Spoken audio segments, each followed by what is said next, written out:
সমাজের আমাদের কোনো মূল্যায়ন নেই, দেশে আমাদের কোনো মূল্যায়ন নেই। আমাদের টিচার, আমাদের শিক্ষক, আমরা ইউনিভার্সিটিতে পাশ করে এসে কলেজে প্রফেসরি শিক্ষকতা করি, কিন্তু আমাদের সার্টিফিকেটের কোনো মূল্য নেই, আমাদের শিক্ষকতা করার কোনো মূল্য নেই। কারোর দুঃখ কারোর পক্ষে বলে বোঝানো সম্ভব না আসলে যদি কেউ আমাদের এই দুঃখে না পড়ে। তো যাই হোক, আমরা আমাদের বুকে বুকে গুলি করে বুকখানা ঝাঁঝরা করে দিক, আমরা বুকে মানে বন্দুকের গুলি খেয়ে আমরা মরে যাব, কিন্তু আমরা আবার দ্বিতীয়বার আমরা দেশে ফিরে যাব না, আমাদের বাড়িতে ফিরে যাব না ভাই। এজন্য আমরা জানাতে চাই উপদেশটাকে আমরা তাড়াতাড়ি করে আমাদের এই কালো আইন নীতিমালা চালু করে ফ্যাসিস্ট সরকার, শেখ হাসিনার সরকার, তার মন্ত্রী বা বর্গরা এই ফ্যাসিস্টের নিয়ম চালু করে। এই নিয়ম চালু করার পরেই তারা 2010 সালে কিছু এমপিও দেয়, 2018-19 অর্থবছর একই কারিকুলাম, একই পাঠ্যবস্তু, একই সিলেবাস আমরা পড়াচ্ছি, কিন্তু কিছু সংখ্যক টিচাররা বেতন পাচ্ছে, আমরা পাচ্ছি না।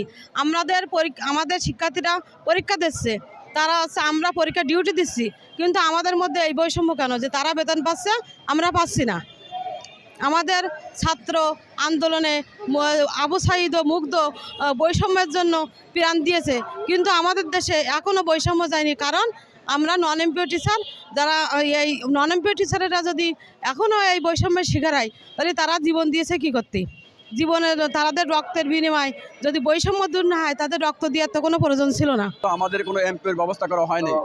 এত দীর্ঘদিন আমরা অনাহারে অর্ধাহারে আমাদের জীবনযাপন চলছে, আমাদের দুর্বিষহ জীবন, আমাদের ফ্যামিলিতে এখন অনেক সমস্যা দাঁড়িয়েছে। আমাদের এতদিন এই বিনা বেতনের চাকরি, আমাদের অসহ্য যন্ত্রণা, এখন আমাদের জীবন বাঁচিয়ে রাখাই অনেক কষ্টকর হয়ে দাঁড়িয়েছে। আমি এজন্য বলতে চাই, দেশবাসী তথা আপনার মাধ্যমে জানতে চাই যে আমাদের এমপিওকরণ করা হবে কিনা। আজকে আমরা 23 তারিখে এখানে এসেছি, প্রায় এক সপ্তাহ হয়ে গেল আমরা এখানে লাগাতার কর্মসূচি পালন করছি, কিন্তু এখন পর্যন্ত সরকারের পক্ষ থেকে কোনো আশার বাণী আমাদেরকে শোনানো হয়নি। যদি অল্প দিনের মধ্যে বা এই রমজান মাস তো আগামীকাল থেকে হয়তো বা শুরু হতে পারে, এই রমজান মাসের আগেই যদি আমাদেরকে মহামান্য রাষ্ট্রপতি যদি আমাদেরকে এই প্রধান উপদেষ্টা আমাদেরকে যদি বেতনের কোনো আশ্বাস দিতেন, বেতন করার জন্য যদি কোনো অনুমতি বা প্রদান করতেন, তাহলে আমরা অনেক আনন্দিত হতে পারতাম এবং আমরা আনন্দ নিয়ে বিজয়ের মালা পড়ে আমরা বাড়িতে যেতে পারতাম। আমাদের এই 2 বছরের জীবনের কথা আমরা কাকে বলবো? চোখে অশ্রু এসে যায়। আমাদের মায়েরা বলে, বাবা কতদিন চাকরি করো, কিন্তু টাকা তো পাও না, টাকা পাও না, তাহলে ওই প্রতিষ্ঠান যায় কি লাভ? আমরা বলি দেখো, সরকারি নিয়ম, যারা টাকা পায়, বেতন পায়, তারাও চাকরি করে, তারাও পরীক্ষা নেয়, বেতন ফিল আপ করে। আমাদেরও একই নিয়মে আমাদের ছাত্র ভর্তি করতে হয়, এরপরে রেজিস্ট্রেশন করতে হয়, ফিল আপ করতে হয়, বিভিন্ন দিকে আমাদের কার্যক্রম চলে। এই জন্য আমাদের কোনো ছাড় নেই, তারপরেও সরকার আমাদের বেতন দেন না।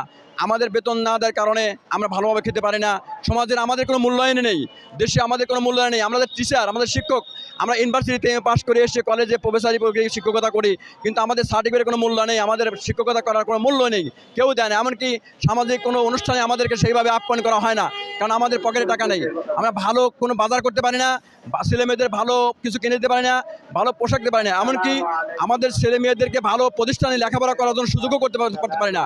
কারণ ভালো প্রতিষ্ঠানে দিতে হলে অনেক টাকার প্রয়োজন, অনেক টাকা ব্যয় হয়, অনেক ভালো পোশাকের প্রয়োজন হয়। এজন্য আমরা ওই ভালো প্রতিষ্ঠানগুলোতে আমাদের ছেলে মেয়েকে লেখাপড়া করতে পারি না। আমরা আজ অবহেলিত। আমরা বাড়ি থেকে বিদায় নেওয়ার সময় বলেছিলাম, মা বিদায় দাও, বিদায় নিয়ে এসেছি ভাই, অত্যন্ত ভারাক্রান্ত হৃদয় নিয়ে বলছি, যদি আমাদের সত্যি বারবার আমরা ঢাকা এসেছি, অনশন করেছি, প্রতিবাদ সভা করেছি, কিন্তু কোনোদিনও আমাদেরকে এমপিও দেওয়া হয় নাই। এবারে আমরা শেষ বিদায় নিয়ে এসেছি, যদি আমাদেরকে এমপিও না করা হয়, তাহলে আমরা সত্যি মরে যাব, আমরা মরে যাব। এজন্য মহান উপদেষ্টাকে বলছি, প্রধান উপদেষ্টাকে, যদি আমাদের খাবার দেন, নইলে বিষ দেন, বিষ খেয়ে আমরা এই রাজপথে আমরা মরে যাব, তবু আমরা এখান থেকে চলে যাব না। অথবা পুলিশকে আদেশ করুন, পুলিশ আমাদের বুকে গুলি করে বুকখানা ঝাঁঝরা করে দিক, আমরা বুকে মানে বন্দুকের গুলি খেয়ে আমরা মরে যাব, কিন্তু আমরা আবার দ্বিতীয়বার আমরা দেশে ফিরে যাব না, আমাদের বাড়িতে ফিরে যাব না ভাই। এজন্য আমরা জানাতে চাই উপদেষ্টাকে, আপনারা তাড়াতাড়ি করে আমাদের এই 1 বছর পরে দেখাচ্ছে কেউ 200 টাকা দেয়, কেউ 100 টাকা দেয়, কেউ দেয়ও না। দেখাচ্ছে 20 জন 30 জন পড়লে ওই কোনো রকম 5-7 জন দেয়, এটাই কোনো রকম নিঃশ্বাসটা চলে। তো আসলে আমাদের অবস্থা যে আমাদের ওই যে একটা ভাব সম্প্রসারণ পড়ছিলাম যে চিরসুখী জন ভ্রমে কি কখন, ব্যথিত বেদন বুঝিতে কি পারে। তো আসলে কারোর দুঃখ কারোর পক্ষে বলে বোঝানো সম্ভব না আসলে যদি কেউ আমাদের এই দুঃখে না পড়ে। তো যাই হোক, আমরা মাননীয় প্রধান উপদেষ্টা মহোদয়, মাননীয় শিক্ষা উপদেষ্টা সহ যারা শিক্ষা বিষয়ে আসলে আছেন, আমরা এদের সদয় দৃষ্টি আকর্ষণ করছি, আপনারা দয়া করে আমাদের এই নন এমপিও অভিশাপ থেকে মুক্তি দেওয়ার চেষ্টা করুন স্যার। আমাদের পক্ষে আর সম্ভব হচ্ছে না স্যার, এই বলে আমি শেষ করছি।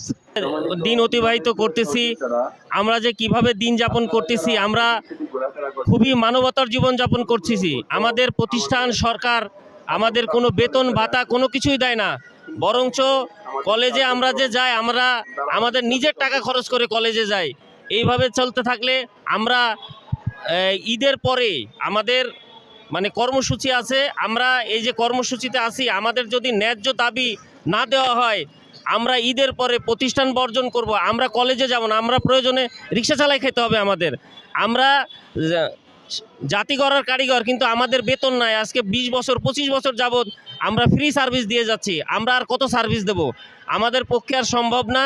আমাদের এই বিষয়টা ভালোভাবে গুরুত্ব সহকারে দেখে আমাদের একটা ব্যবস্থা করার জন্য আমি প্রধানদের দৃষ্টি আকর্ষণ করতেছি। এবং পর্যায়ক্রমে যখন একাডেমি পাঠদান অনুমতি পায়, তারপরে বিভিন্ন যাচাই বাছাইয়ের মাধ্যমে স্বীকৃতিপ্রাপ্ত হয়। স্বীকৃতিপ্রাপ্ত হওয়ার পরেই এমপিওর ঘোষণা দেওয়া সরকারের একান্ত কর্তব্য, এবং আগে দিয়েছিল 2010 সালের আগে এভাবেই দিয়েছিল। 2010 সালের পরে এসে এই কালো আইন নীতিমালা চালু করে ফ্যাসিস্ট সরকার, শেখ হাসিনার সরকার, তার মন্ত্রী বা বর্গরা এই ফ্যাসিস্টের নিয়ম চালু করে। এই নিয়ম চালু করার পরেই তারা 2010 সালে কিছু এমপিও দেয়, 2018-19 অর্থবছরে কিছু এমপিও দেয়, তারপর 21-22 অর্থবছরে কিছু এমপিও দেয়। তখন তাদের বাবার নামে, তাদের মার নামে, তার চাচার নামে, তার ভাইয়ের নামে, তার বোনের নামে, এই যত এমপি মন্ত্রী আছে তাদের বাবা চাচাকের নামে প্রতিষ্ঠান নিজেরা 2010 সালে 15 সালে তৈরি করে তারা স্বীকৃতি প্রদান করে এবং তারা এমপিও নিয়ে যায়। আর আমাদের জামাত বিএনপি এগুলো ঘোষিত করে তারা আমাদেরকে এমপিও না দিয়ে আজকে আমাদের এই নীতিমালায় বেড়াজড়ে ফেলে আমাদেরকে ক্ষতিগ্রস্ত মাঝে ফেলেছে। আমাদের প্রতিষ্ঠানগুলো প্রতিষ্ঠিত ছিল 2001 সালে, 2 সালে, 5 সালে, 10 সালে, 5-এর আগে, যার কারণে ওই প্রতিষ্ঠাকালীন ওরা মনে করছিল যে জোট সরকার আমলে প্রতিষ্ঠিত ওরা জামাত বিএনপি। সুতরাং ওখানে যে কিছু সংখ্যা সার্বিক অবস্থার শিক্ষক নেই, এটা তাদের ভুল ধারণা। আর অধিকাংশ প্রতিষ্ঠানে তাদের বাবা, ভাই, বোন ইত্যাদি এদের নামে পরিচিত হয়ে মনে করেন যে একটি উপজেলায় একটি নির্বাচনী এলাকায় যদি তার বাবা এবং ভাই এবং মার নামে যদি 4টে প্রতিষ্ঠান করে, তাহলে 64 জেলায় কত প্রতিষ্ঠান আসে? এরকম করে তারা প্রতিষ্ঠিত করে সরকারি করেছে। আমাদের বাড়ি, আমরা মাগুরা মোহাম্মদপুর উপজেলায়, যেমন সাইফুজ্জামান শেখর ছিল APS 2, বীরেন শিকদার ছিল, তার মার নামে, তার বাবার নামে সরস্বতী এবং বিহারীলাল এদের নামে প্রতিষ্ঠান করেছে। তার বাবার নামে শেখ মুজিব সরকারি কলেজ প্রতিষ্ঠা করেছে, করে তারা শেখ মুজিব সরকারি কলেজ মানে ওই আসাদুজ্জামান সরকারি কলেজ তারা সরকারি ঘোষণা দিয়েছে। তার আগে আমাদের মোহাম্মদপুর আমিনুর রহমান ডিগ্রি কলেজ এরশাদের আমলে প্রতিষ্ঠিত, সেটা সরকারি হয়নি। সুতরাং 15 সালে প্রতিষ্ঠান স্থাপিত করে তারা তাদের বাবার নামে প্রতিষ্ঠান করে সরকারি করে দিচ্ছে। এই আমাদের যে জটিলতা এবং আমাদের বৈষম্য বা ফেলে দিয়েছে, এই বৈষম্যের শিকার আমরা। তার মতো শিক্ষা প্রতিষ্ঠান আছে, যে শিক্ষা প্রতিষ্ঠানের শিক্ষকগুলো কর্মচারী কেউই কোনো প্রকার বেতন পায় না এবং ছাত্রছাত্রীদের কাছ থেকে কোনো বেতনও নিতে পারে না। আসলে আমাদের মাননীয় প্রধান উপদেষ্টা একটা জিনিস তার কাছে অস্পষ্ট রয়ে গেছে।